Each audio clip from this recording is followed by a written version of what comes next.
By what name are you known? There are some who call me Tim.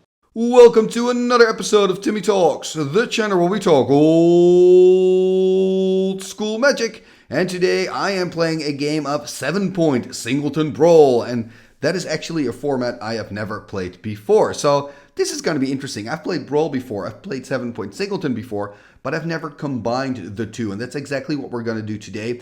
And this plan actually came from my guest today, Mitja. He's my opponent. Mitja, welcome to the show. It's great to have you on and to play against you. I'm really curious about your deck. And maybe you know Mitja. Mitja is a well-known card trader. Maybe you've bought some cards from him or sold some cards or traded some cardboard. All of that is possible. And besides being a card trader, he also organizes tournaments. For example, he also organizes NoobCon these days together with Reindeer, also known as Christian, but everybody knows him as Reindeer. So Reindeer and Mitja, you know, they're pretty close. And before I forget it, he's from Darmstadt, and in Darmstadt he organizes the European Old School Championships, and that is also taking place this year again between the 27th and the 29th of June. And I believe there are still some spots available. I do think he wants to keep the player cap. I know you told me, Mitja, but now I'm kind of confused. I think you wanted to keep the player cap on 90 players, something like that. And there's still some spots available. So if you want to join, you can check out EuropeanChampionships.org for more information. It's got a pretty cool 90s vibe website going on. So if you want to know more about that, check out EuropeanChampionships.org.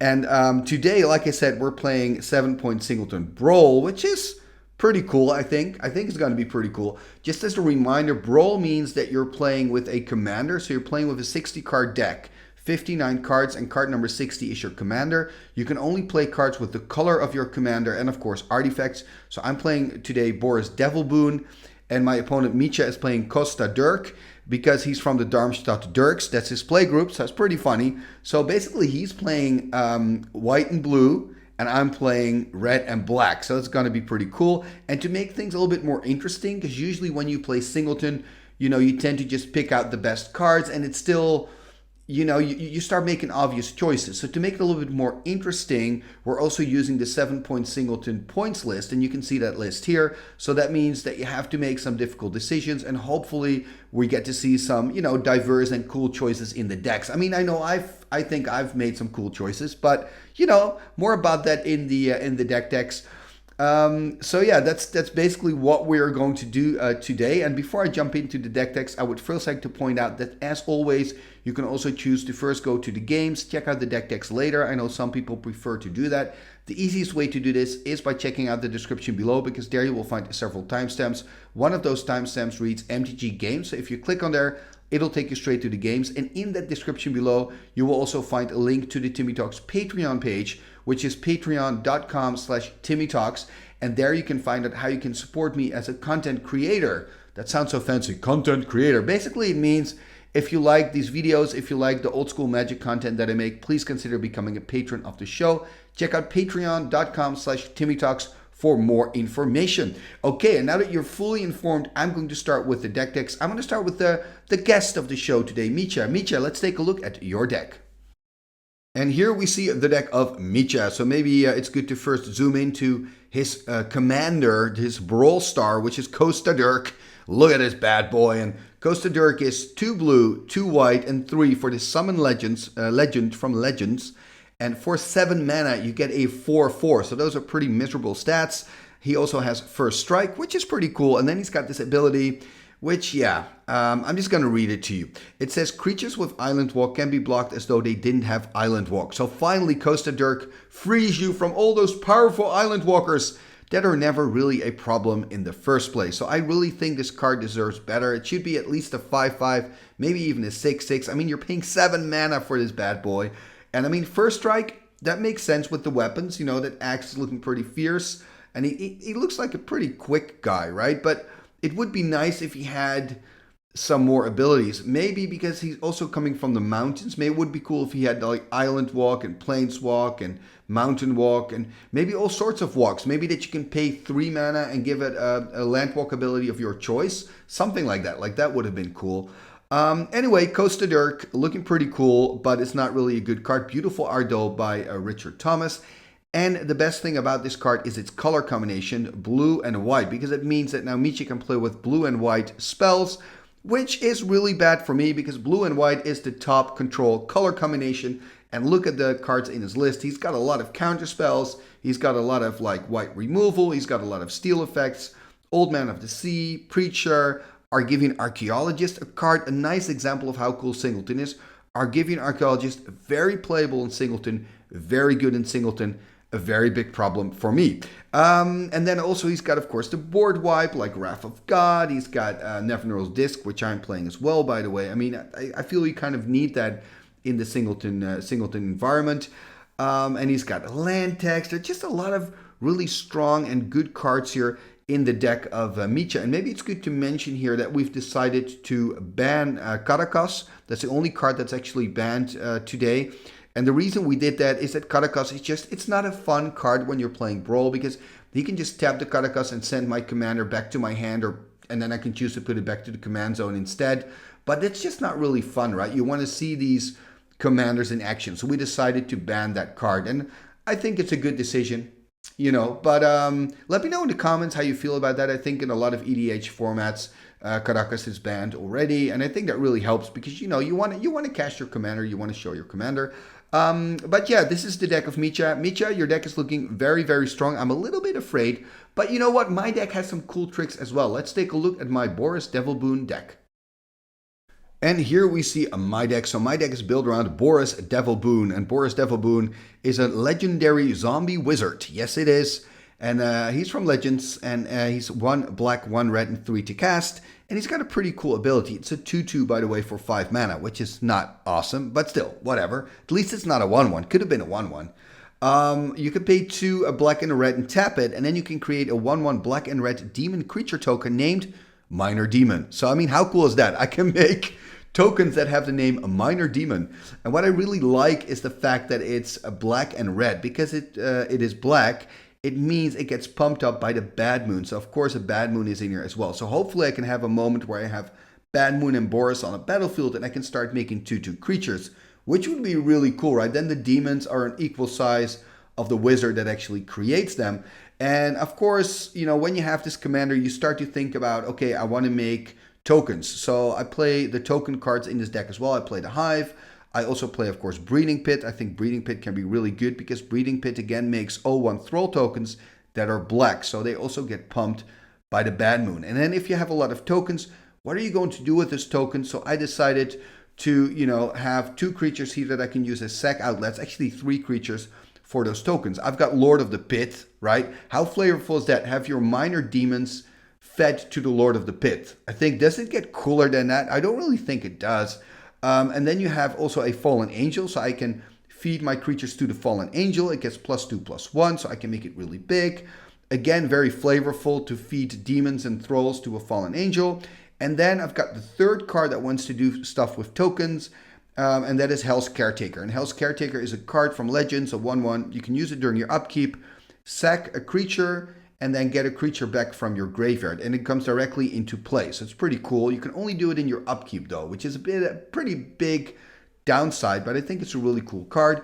What I hope to do as well with Hell's Caretaker is combine it with Rook Egg, because Rook Egg, of course, is this 0/3 creature, and when it dies, you get a 4/4 bird token and in your end step. So if I can feed it to the Hell's Caretaker, I can maybe get a creature back out of the graveyard, have the Rook Egg in the graveyard, and I have a 4/4 flying creature. And the cool thing is you can kind of create a loop, because if I then have a token generator, I can sack the token to the Hell's Caretaker, get my egg back, next turn sack the egg, get a 4/4 flyer. I mean, this is a loop, but it's so slow and it's so old school that I think if you're my opponent today, Mitja, you don't have to worry. It's going to be so slow. There's so many things you can do to disrupt it, but hopefully I can demonstrate this to you. And talking about these little loops, I'm also playing with Tetravus, and Tetravus is also quite good in this deck because it's a 4/4 creature for 6, but you can take the counters off to make 1/1 little Tetravites. So I can have a Tetravus and 3 Tetravites. Basically, I have 4 creatures in 1 card, and that's, of course, gives me a lot of options. Again, with the Caretaker, you can make a pretty cool loop where I sack the Tetravus to get a creature back from my graveyard. Then the turn after, I sack a Tetravite to get the Tetravus back, and then it comes back into play with counters again. I get even more creatures. So it's really cool, but very, very slow. And yeah, I mean, I hope just to show it to you. I don't really expect to win with it, although it would be cool. It is part of the strategy of the deck. Talking about that, I'm also playing with a Soul Net. Maybe you're wondering, why is he playing with a Soul Net? Well, the rules have changed slightly with regards to tokens, because if a token dies, it does go to the graveyard first before it's exiled. So that means that I can gain a life with the Soul Net. So maybe I can demonstrate that as well today. So just a lot of maybes. I've got a lot of plans in my deck. There are more plans in the deck, but you know, hopefully I can just show that in the match itself. Talking about that, let's go to the match. 7-point Singleton Brawl. Here we go. Game number 1. Here we go. So Mitja on the play, sitting on the right. He's playing with Gosta Dirk. So he's playing with blue and white. I'm playing with Boris Devilboon, starting with a mountain, passing the turn back here to Mitja. There's a plains and just a pass. And I'm already loving this format. A nice slow start by both players. Hopefully giving us some time to do silly stuff. Playing a mountain, passing the turn. Check out the sleeves, by the way, of Mitja there. Gosta Dirk sleeves. There's a blue pass. So both of us just building up. Ooh, I'm going to play something. Tapping 3. What am I going to do? What's going to happen? Okay, that's nice. Basalt Monolith. Counter magic. Counter magic. At least you know when it's Singleton that it's only 1. So it's going to go lots of glare in the graveyard, by the way, but that's the power sink. Here we see a Jailum Tome. Nice signed one, it seems. Untap, upkeep, draw. Let's see what I can do. So Jailum Tome, an artifact from Antiquities. You can pay 2, I believe, tap, draw a card, and then you discard a card. So it's kind of card selection. Pretty good. Going to tap 4. Ooh, there's a Hell's Caretaker. So 1/1 creature from Legends. During my upkeep, I can tap the Caretaker, sack a creature to get a creature back from my graveyard. Of course, my graveyard now is pretty empty. And here we see Mitja using his Jailum Tomes. He's going to dig a little bit to maybe find an answer. And again, we can't really see what he's discarding. Maybe he's going to move. Yeah, he's going to move the graveyard now. That helps. So that's a Trike in the bin. Ooh, that's, I mean, I'm not really, does he have maybe a Resurrection in his deck? I don't think so. Interesting that he discards Triskelion. Says a lot about the other cards in his hand. Must be really, really good. There's a Badlands. I'm going to tap 4, 5 here. Oh, Boris Devilboon. So my commander here, making it onto the battlefield. 2/2 creature. And for 2 and a black and a red and a tap, I can make a 1/1 minor demon token. And here we see Mitja continue to dig deeper. Discarding more cards here. Gonna tap 3. Gonna take a damage. Gonna go to 19. That's a Knowledge Vault, by the way, in the graveyard. Oh, gonna go to 17. Yeah, because he takes 2 damage. And there's a Psionic Blast here. I wonder if I want to let the Devilboon go into the graveyard. I'm putting it in the graveyard here. So maybe I'm gonna sack my Hell's Caretaker to get it back. Or do I have maybe a token generator in hand as well? That could be the case. Anyway, Mitja now tapped out, passing the turn. So, I mean, for me, that's good because then I know that he cannot counter. Yeah, look, it's going to sack the Caretaker. And Boris is back on the battlefield. And there is another Swamp. Going to tap 5, 6. Okay, what can I do for 6? Okay, there's a Tetravus, so that comes into play with 3 Tetravite counters on it. And I check out my counters, by the way. There's a story attached to those counters. If you want to know, there's probably an info card popping up, so you can check that out. I've made a whole video about counters in old school Magic. Here we see an Icy Manipulator. So the artifact, you can pay 1 and tap target land, creature, or artifact.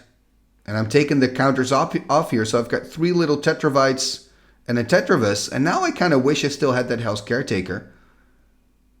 Gonna tap 2 black here, it seems. Oh, this is really good. A Soul Exchange card from Fallen Empires allows me to sacrifice a creature, get a creature back from my graveyard in return. Look at this. So with Soul Exchange, sacking the Tetravus, getting back the Caretaker. Whoa, this is really, really good. Wanting to attack here, by the way, with the Boris Devilboon, but it gets tapped down by the IC Manipulator. But this is really good because next turn I can feed a Tetravite to the Hell's Caretaker to get the Tetravis back into play. That is really good. Looks like I've got even more tricks up my sleeve. Gonna tap 4 here. Ooh, there is a Breeding Pit, so that's gonna make Thrall tokens. At my end step, I believe I'm gonna get an 0-1 Thrall token. And I do have to pay 2 black to keep it around during my upkeep. So that's kind of annoying. And here we see a token. How cool is that? Oh, it's so cool to see me actually use these, I believe they're called Citadel tokens. Yeah, really cool. I don't use them that often, so it's always nice. That's what I like about playing different formats. You're using different cards, doing different things. Just really nice. And now, of course, let's see what Mitja can do. I think for Mitja, he really needs to get rid of the Hell's Caretaker. I think that's really, should be really high on his list. Ooh, this is good, though. He's got the Triskelion in the bin, so the Archaeologist, a card from Antiquities, pay 2 white and tap to get an artifact back from the graveyard. But let's first see what I can do. Second, the Thrall token here, getting the Tetravis back. So again, having my 4/4 flyer. The problem for me, of course, is that next turn Mitja can potentially get back the Triskelion and the Tri can kind of kill my Hell's Caretaker. And my Boris Devilboon, actually. So wanting to attack here is going to tap down the Boris again. I'm going to attack with the 3/1/1 Tetravites. So going to put Mitja on 13. Going to pay a red here. Oh, Lightning Bolt! Yeah, this Lightning Bolt is really good. Oh, Spell Blast though. Ah! That is unfortunate. That is unfortunate. I have to say that Counter Magic's looking very good in Mitja's deck. But I mean, Mitja is in trouble still though. I mean, he's on 12. And next turn, yes, he can get back to Trike, but doesn't have enough mana to also play it out. So 3 cards in hand, passing turn back here to Mitja. Let's see what he can do. He's going to tap 2 blue. Okay, there's a Chaos Orb. Oh, now we've got Chaos Orb together with Archaeologist. Oh, this is bad. He's immediately going to flip. And showing here, by the way, my artist-proof Breeding Pit, which is really cool. It's got a beautiful sketch on the back by Anson Maddox. There's a flip. Yeah, going to lose the Tetravis. Okay, he's going to go for the Tetravis. So that means next turn I could get it back. I mean, it makes sense because if you go for the... Well, you could have gone for the Caretaker as well because you can tap down the Tetravis. Anyway, yeah, forgot to get the Thrall token, so mentioning that now. And it looks like I'm actually going to let the Breeding Pit die here, so I guess I need the mana. I wonder what I've got planned. So I'm going to sack the Thrall token, get back to Tetravis again, so... Tetravis is back, but it's got Summoning Sickness, so it cannot attack this turn. Going to draw a card for turn here. Need to get rid of that Archaeologist. Because he can get the Chaos Orb back next turn. We don't want that to happen. Oh, Pyrotechnics. Yeah, this explains it. So, because I needed mana for the Pyrotechnics, that's why I let the Breeding Pit die here. And of course, in response, we see Mitja here using the Archaeologist, getting back to Triskelion. So I'm going to deal 1 point of damage to the Archaeologist and 3 points of damage here to Mitja. Mitja already on 9, he's quite low. And of course I want to attack, and then he has to tap down again the Devilboon, has to take a damage and of course 3 damage from the Tetravites. So I mean, he's taking some damage here, going down to 5. So maybe the strike is coming too late. It's going to play the Trike out. It's going to go down to 4, yeah. Yeah, he's toast because he's tapped out. There's not much he can do. He's going to kill the Hell's Caretaker. I think he's toast next turn. What can he do, right? He's tapped out. 1 card in hand. He's going to pass, untap, upkeep. And I'm going to draw here for turn, but then of course I can attack with my flying creatures. And yeah, that's it. That's the game. So game number 1, you're going to Boris Devilboon. And we are going to go and shuffle up, and we will catch back up with you in game number 2.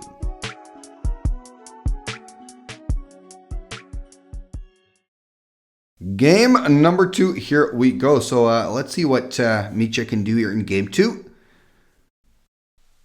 Can he get a win in game 2? That's the question. Starting with a Tundra passing turn. Let's see what I can do. Just a swamp pass. So again, kind of a slow start here by both of us, which I kind of love. I love that about this format, I guess. I mean, you could build a quicker Singleton deck, but I do like the slower starts. And here we see a Chaos Orb, and maybe you're wondering, that Chaos Orb, that looks like a proxy. Well, actually, this is art drawn, and maybe it's going to show it to us. Yeah, art drawn by the kid of a friend, a very dear friend of Mitja. And I believe he's got the real Chaos Orb behind it. And also showing there the sleeve, so the custom-made sleeves. Yeah, there we go. So there's the real Chaos Orb behind the art. And I do love the Gosta Dirk sleeves as well, I have to say. Very cool. The Darmstadt Dirks, I should say. So that's a play group of Mitja. He's going to put the Chaos Orb back here. Triple sleeved, as we can see. 7 cards in hand for me and just passing the turn. So not much happening at the start, which makes sense if you look at my list. Like, I've got some cheap removal, but like my main plan is to go start playing really like creatures out and enchantments and artifacts that matter after like turn 4. Ooh, this is not great. Yeah, he's got the Strip Mine and the Chaos Orb, so he can kind of attack my mana base. Ah, this is... Yeah, this makes me very unhappy here. Losing 2 lands here, really setting me back. And like I was just telling you, my deck is quite slow. It wants to do a lot of fun stuff. It's not made to really do a lot here at the early stages of the game. There's another island for Mitja passing turn here. Can I find another land? Already played out a mountain. Another mountain. Hopefully I still have some swamps there. So 2 mountains there. There's a Mishra's Factory here being played out by Mitja. And Mitja is just really far ahead now with mana. So, yeah, a little bit jealous here to see all that real estate on the side of Mitja. And I wonder if he's going to, play something big on a tap 4. What are we going to see for 4? Perhaps a Suchi. He's going to untap again, though, passing the turn, changing his mind. Maybe he wants to keep counter magic up. No, he is. Okay, there's the Suchi. So 4/4 Suchi. Now remember, we are playing with mana burn, I believe. So if that Suchi dies, he'll get 4. Well, actually, he's got the Mishra's Factory to pump that mana in. So never mind. He's absolutely safe. I'm playing another Swamp and just passing the turn. So, I mean, destroying those 2 lands on my side was a really good move by Mitja. It really set me back. Oh, no. Look at this. Argivian Archaeologist. And he's got Chaos Orb in the graveyard. So he can get Chaos Orb back. And he can just start flipping on my mana base. Oh, this is so bad. This is so bad. It's looking so bad for me. I mean, I need a Lightning Bolt here. I need to destroy or Terror. Look at that, discarding a Shivan Dragon. This is so bad. Because now he's going to get back the Chaos Orb. And even if I have like an Anime Dead in my hand, he's probably going to flip on my only swamp here. Oh, this is so bad. This is so bad. Is it going to be a hit? It's a hit, yeah. Really nice flip, by the way, Mitja. But yeah, this is so bad attacking me. At least I'm going to die quickly and we can just move on to a third game. I mean, Mitja is doing what he wants to do, right? When you play Archaeologist, this is kind of the dream, right? You just have your Chaos Orb and keep flipping and flipping and flipping. And I've actually played... I have 4 Argivian Archaeologists, and I've played a deck that wants to do just what Mitja is doing right now. Just keep flipping. And it's a lot of fun when it works. It hardly never does, but when it works, it's really cool. Anyway, discarding a Jam Day Tome, passing the turn back to Mitja. Really in trouble here. There's not really a way out because now he's going to, of course, get his Chaos Orb back again. He's going to flip again. I mean, maybe he's going to miss. That's what I've got to hope for. That's all I can really hope for, that he misses. Let's see if he can hit. And he hits again. Spot on, Mitja. Very good flipper, I guess. And attacking here, going to put me on 8. Shada.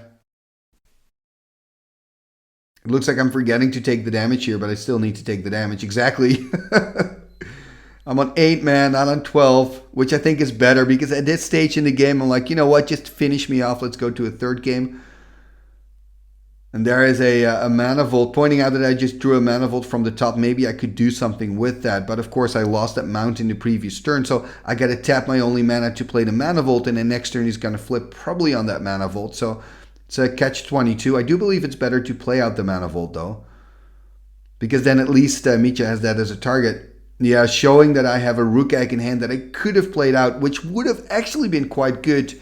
The Rook Egg would have been a great blocker for the Suchi. I could have gone, tap the mountain mana vault, tap my other mountain mana vault, play Rook Egg, and then that's a pretty good blocker. Also because you don't want to flip on the Rook Egg. And the cool thing about Chaos Orb is it cannot destroy tokens. So as soon as that Rook Egg becomes a 4/4 flying bird, it's a serious problem for Mitja. But anyway, that didn't happen. And look at this, he is casting Gosta Dirk. I like your style, man. I love it. He is playing Gosta Dirk here. Saying, you know what, of course the better play would be to get Chaos Orb back, flip on your mountain or your mana vault, but I'm not going to do it because I want to cast Gosta Dirk. And I respect that, man. So here we do see a lightning bolt finally taking care of it. But yeah, there's nothing I can do. I just needed one more land. If I had one more land, oh man. Look at my hand, by the way. My hand was pretty stacked. It had a lot of good cards. Oh, also the Nevinyrral's Disc resetting the board. Oh well, it wasn't meant to be. The good news though is this is just game number 2. It's 1-1, so we're going to shuffle up and we're going to continue to game number 3. Game number 3. Here we go. The big decider. So let's see who's going to win this matchup. Will it be Boris Devilboon or will it be Gosta Dirk? Starting off here with a Soul Net. So Soul Net is an artifact for 1, and every time a creature goes to the graveyard, I can pay 1 to gain 1 life. And the cool thing is, these days with modern rulings, when a token dies, it first goes to the graveyard before it's exiled, so you can actually use it when the token dies as well. So here we see, by the way, Mitja starting with a dual land here, a Tundra passing turn. I have a Swamp and also passing. So both of us kind of building up our mana bases, doing what we've been doing as well in games 1 and 2. There's a City of Brass and a pass. There's a Plains. And I mean, we've got a lot of like answers, right? Like Lightning Bolt, Terror, like cheaper cards to cast. Of course, Mitja has a lot of counter magic. So really the start of the game is just deploying your lands, playing out a Mana Vault here. I wonder if it's going to resolve. We're not seeing a counter spell, so I guess that's good news. Maybe we're going to see a Disenchant or a Divine Offering. I could now, if I wanted to, by the way, tap the Mana Vault, tap my mana and cast Boris Devilboon. Would be pretty risky though, so I'm deciding not to do it. Because then if you run into counter magic, you end up with a tapped Mana Vault. And here we see Jam-Day Tome here being deployed by Mitja. That's going to be a problem for me. Because that means card draw for my opponent, which is never a good thing. There's another Swamp. I mean, he stepped out, so I could use the Mana Vault now to cast something. Wonder what my options are. Gonna tap 2 black, it seems. Yeah. Or not. I'm a little bit in the tank here. Okay, tapping the Vault. I'm going to cast a Devilboon. Actually, I need to pay a red mana. You know, Timmy, you know magic, right? I mean, it's so stupid. These mistakes, they annoy me so much when I make these mistakes. I don't think it's going to have a big impact on the game because I've got the mana, but still. Anyway, there's a Strip Mine by Mitja and a pass. So I'm taking a damage from your Mana Vault, drop to 19. I mean, I can start making tokens. Gonna attack instead, though. So gonna put Mitja on 18. Does it mean that I've got something I want to play out for 4? Gonna tap 4, exactly. Gonna take a damage, go to 18. What do I have for 4? What are my options? Okay, there's an Icy Manipulator. Is it gonna resolve? I guess it is. And Mitja here drawing cards from the Jam-Day Tome. Drawing a card from the Jam-Day Tome, I should say. Finding another Plains. Is he going to use the Strip Mine, I wonder? No, he's not passing the turn. Untap, upkeep, going to take another damage from the Vault. Going to drop to 17. Let's see what I can do. I'm going to attack first for 2. Going to put Mitja on 16. There's a strip mine. Going to tap 5. Going to take another damage from my City of Brass, right? So I should go to 16. Oh, this is cool. Abomination. Oh, that's a cool card. But I should take a damage here. I need to go to 16. But Abomination, super cool. It's a 2/6, I believe. And whenever it blocks a white creature, or is it a green creature? Then those creatures die. So it's got the kind of like the Thicket Basilisk ability for those 2 creatures from those color. Also if it's blocked by. But it's 2/6. It's pretty big, so it's really tough to get rid of. And yeah, now I can hopefully deal some more damage every turn. Because the big thing that's concerning me here... Oh, there's Wrath of God. Yeah. Ah, that's annoying. Like the big thing that's concerning... Yeah, I'm pointing out that I don't have mana to use my Soul Net. Like this is so bad, losing 2 creatures here. And what I wanted to say is that, every single turn, Mitja is basically drawing, an extra card with this tome. And on the long run, that will absolutely kill me. So, I need to put pressure on his life total or, need to get rid of the Gem de Tome ASAP. But I believe I only have a Shatter and a Chaos Orb as potential answers. Of course, I also have a Nevinyrral's Disc. So 3 answers to the Gem de Tome. But yeah, let's see what I can do. I have to rebuild, I guess. Looks like I'm going to use my strip mine. So I'm going to strip away the Tundra here. So the dual land gone. And more importantly, Mitja now no longer has access to blue mana, which is a pretty big deal. I mean, maybe it's got another blue mana in hand. You don't know. But, you've got to make a decision with the information that you have. And now I'm playing a Hell's Caretaker. Okay. Taking another damage though, so I'm going to drop to 15. Should be on 14, but okay. Drop to 15, and I can use a Caretaker to get back the Abomination, but do you really want to? Oh, there's a Preacher. So the 1/1 creature from the dark. And he can tap the Preacher, and then I have to give him one of my creatures, and I only have 1 creature. So yeah, that's not great. The good news, though, for me is that he doesn't have any creatures in his graveyard. So cannot really use the Hell's Caretaker to get creatures back. I'm going to tap 4 to untap the Mana Vault here. I am going to take a damage for that, of course, from the City of Brass, dropping to 14. Going to attack here with the Caretaker. Yeah, why not? Going to put him on 15. And I'm going to pass turn.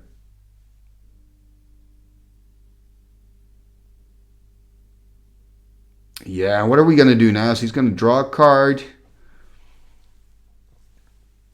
And he's going to use the Preacher. Or not. Maybe he wants to use it in my upkeep. Untap upkeep and then use it. But then, of course, in response, could I sack it? But then I have to give the other creature that I'm getting back. So I'm not sure if that's really a solution. I remember we talked about this.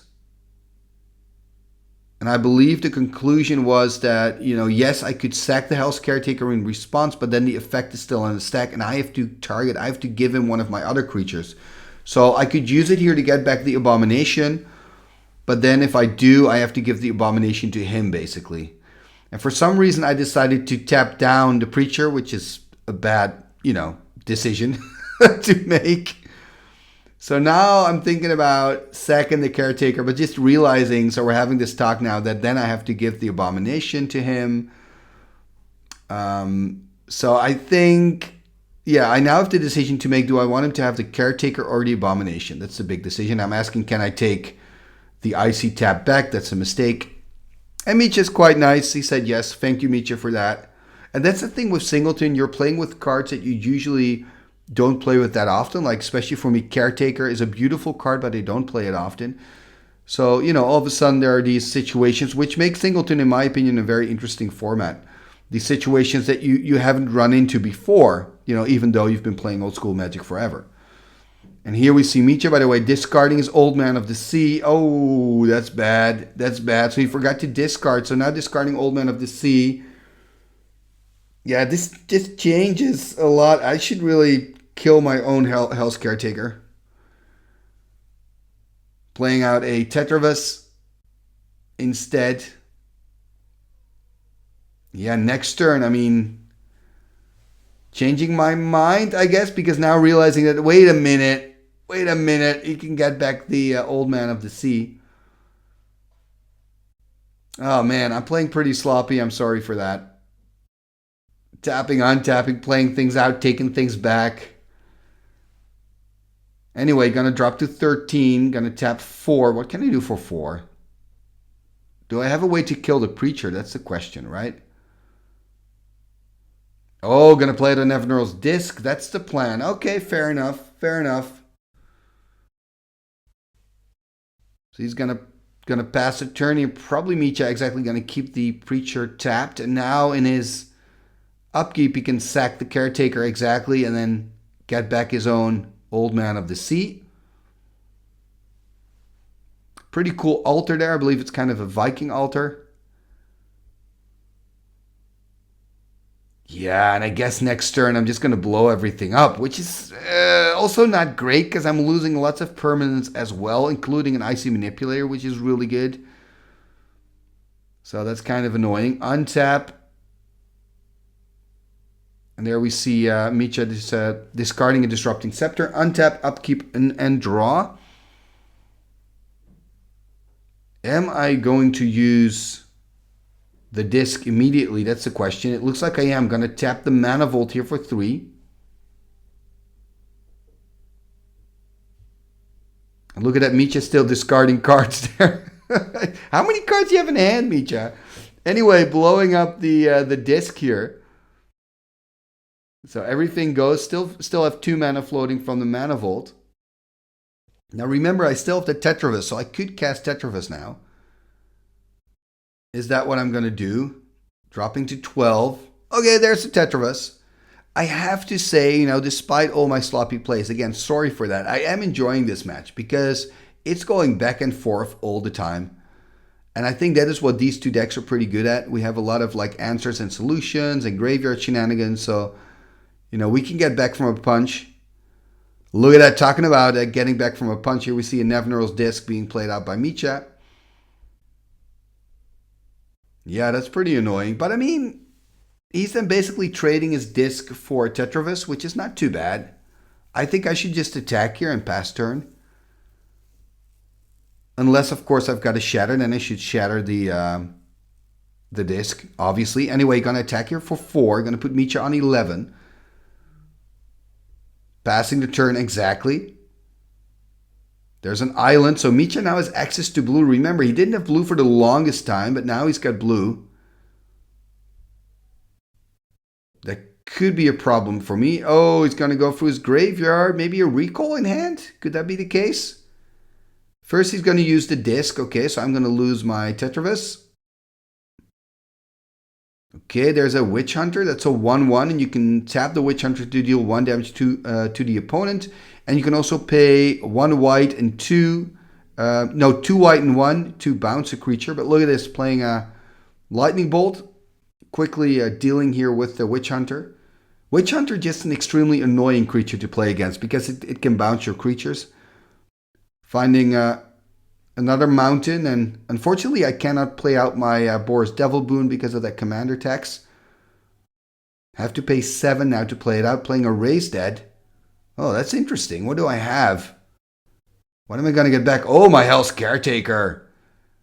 Yeah, my deck really loves Hell's Caretaker. Oh, Force Spike. No, dude. Oh.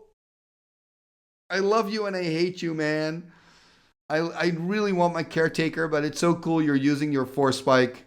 I respect that, but man, I wanted that Caretaker. I probably had plans. Maybe I have some token generator in my hand or something. Anyway, passing the turn. And like I said, I'm liking this third game. It's a lot of back and forth. Ooh, and there we see a land tax. Does he have... I've got more lands, I believe, and an Azure Drake. But he could use a Strip Mine against himself. Anyway, let's first see what I can do. Gonna tap 3, and okay, there's a Royal Assassin. That's really good. Royal is sweet. Gonna pass the turn here. Yeah, look at this. Gonna use his strip mine so that he goes down to 4 lands and he can activate his land tax. Ay, ay, ay, ay, ay. It's never good when your opponent has an active land tax. And remember, in this third game, he's had a Jam Day Tome for a super long time that drew him lots of cards. Now he's got card advantage with the land tax. That's, of course, the thing that we know blue and white for, right? The control and the card advantage. And we're seeing that here in action. So those are the 3 cards on the side, by the way. Or yeah, so those 2 cards under the lands are the cards that I know that are in his hand because he picked those up with the land tax. So yeah, let's wait and see. So Mitja going through his graveyard. I just have this feeling that he has a recall, which is really bad because recall and land tax is a really nice combination because he can simply choose his lands to trade those in for cards from his graveyard. Okay, doesn't have it. Plays a Thomas Coffin. So this Coffin can take care of my Royal next turn. There's the pass, I believe. Of course, you don't want to attack with the Azure Drake because I have that Royal Assassin. So we're both on 11, by the way. I didn't realize that. We're both on 11, same life total, which is pretty funny. We both have a pretty stacked graveyard. Kind of shows that a lot has happened in this match. But I mean, look at how many permanents Mitja has again, right? 3 permanents on the board, and they're all pretty good.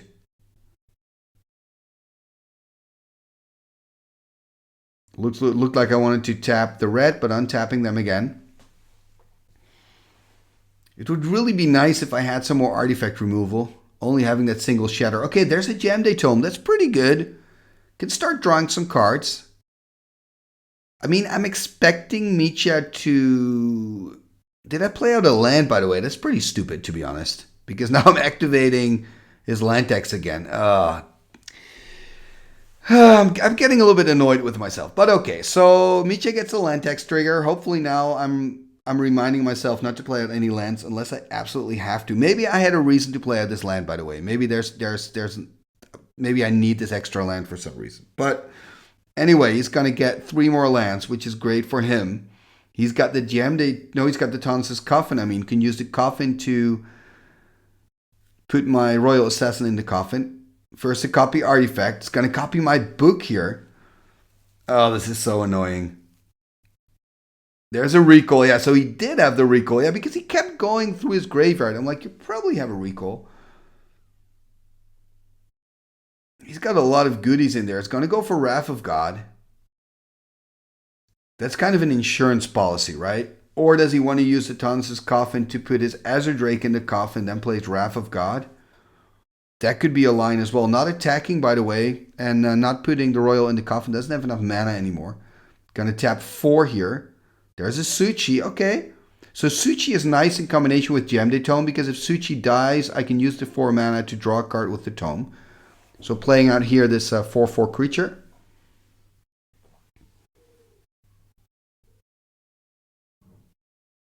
But yeah, it's kind of a standstill here, and I'm just not feeling great, you know, the fact that Mitja has that Wrath in hand. But yeah, 3 cards, probably going to pass here. Yep, just going to pass turn. Now remember that copy artifact for Mitja is my Jam Day Tome, so he's got a Jam Day Tome as well. No activation from the task this time, from the land text, but I mean he got enough lands out of it anyway. Also just passing the turn, so probably planning on using the Thomas's Coffin on end step. So 4 cards in hand. Wanting to attack here, so saying I want to go into combat. Do you want to do anything? So in response, he's going to steal my Suchi. Well, steal it, actually put it in the Coffin, so it's exiled from the game for as long as the Coffin remains in the game and remains tapped. Going to tap 2 red here. Shatter, perhaps. That would be really sweet. Shatter on the Coffin.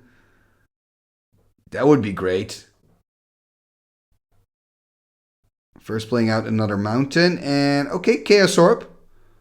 So I can... What am I going to flip on? I mean, are you going to flip on the book or on the Coffin? The same thing goes for Shatter, by the way.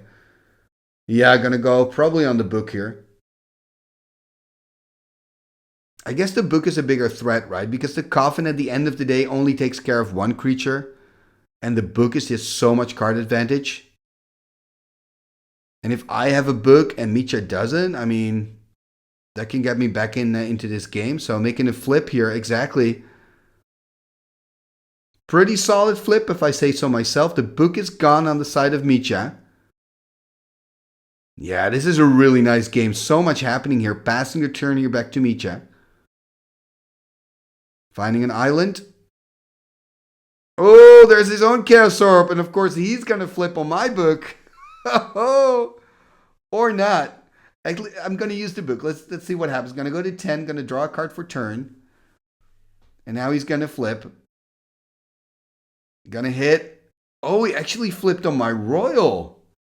Oh, that's interesting. I mean, I am, of course, on 10. So now I'm on 8. So it makes sense. Going to pass. Mitja's still on 11, by the way. I mean, if I can just deal with the Azure Drake, I'm kind of okay. I'm still on 8.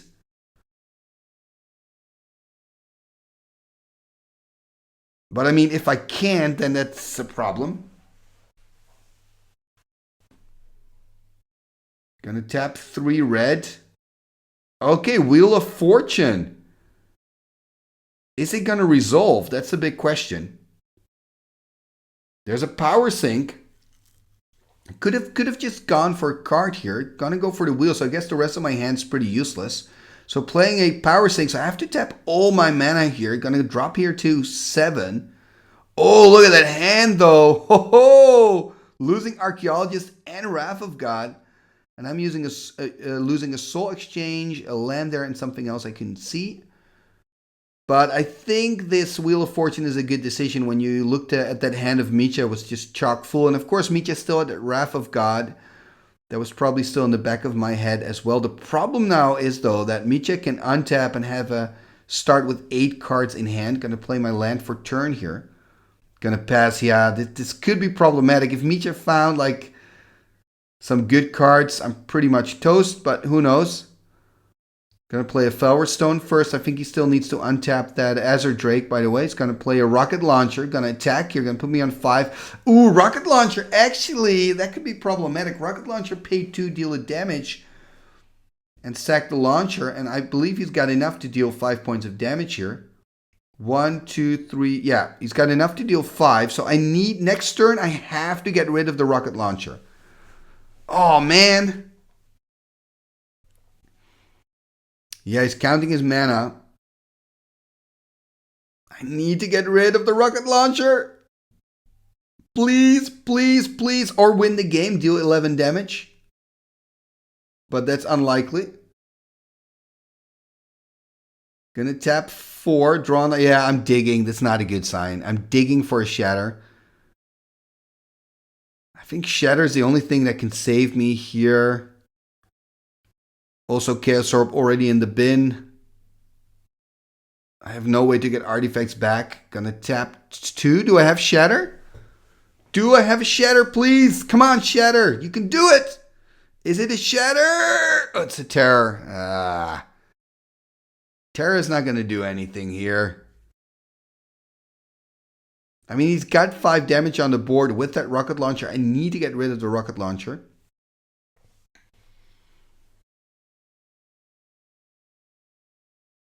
Oh, man. On end step here, Divine Offering is going to gain 4 life. Going to go back up to 15. To make matters even worse. He's going to untap, upkeep, and win the game, I think. Or not. Maybe he doesn't see it. I highly doubt it because I asked, like, how much mana do you have? How much damage can you deal? And actually, it looks like he's just passing the turn, though. And I'm saying, oh, yeah, okay, yeah, now he's doing it. Okay, for a moment there, I thought, are you passing the turn? But yeah, using the Rocket Launcher and killing me on side. This is my hand. Oh, pretty good hand, though. Look at that beautiful Shivan, Sengir.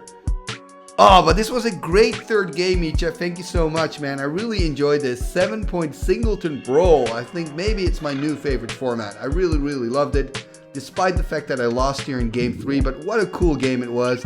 And again, sorry guys for all the mistakes I made with the tapping and stuff. My bad. But yeah, what a fun game it was. Thank you, Mitja, for this match, and of course, congratulations with winning with your Gosta Dirk. And that was the episode for today. If you'd like to see more of this like Singleton Brawl format thingy, please let me know in the comments below, and I'll have a look. Maybe I'm going to play some more games. I'm really liking my Devilboon deck. It's pretty funny to play with. Anyway, thank you very much again for watching another episode right here on Timmy Talks, the channel where we talk old school Magic. And before you go, please take a moment to like, share, and comment on this video. YouTube loves that stuff, and it really helps the channel move forward. Talking about moving forward, you can also become a patron of the show. Check out patreon.com/TimmyTalks for all the information.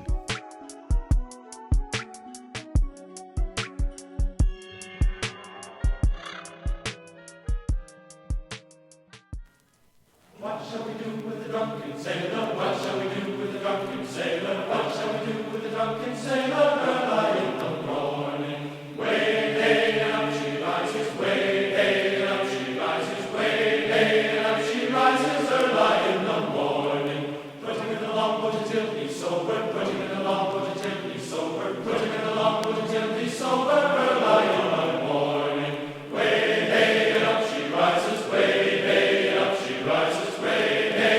She rises early in the morning. Pull out the plug and wet him all over. Pull out the plug and wet him all over. Pull out the plug and wet him all over. Early in the morning. Way hey up she rises. Way hey up she rises. Way hey up she rises early in the morning. What shall we do with the drunken sailor? What shall we do with the drunken sailor? Putting the scouts to the host my son. Putting the scouts to the host my son. Putting the scouts to the host my son.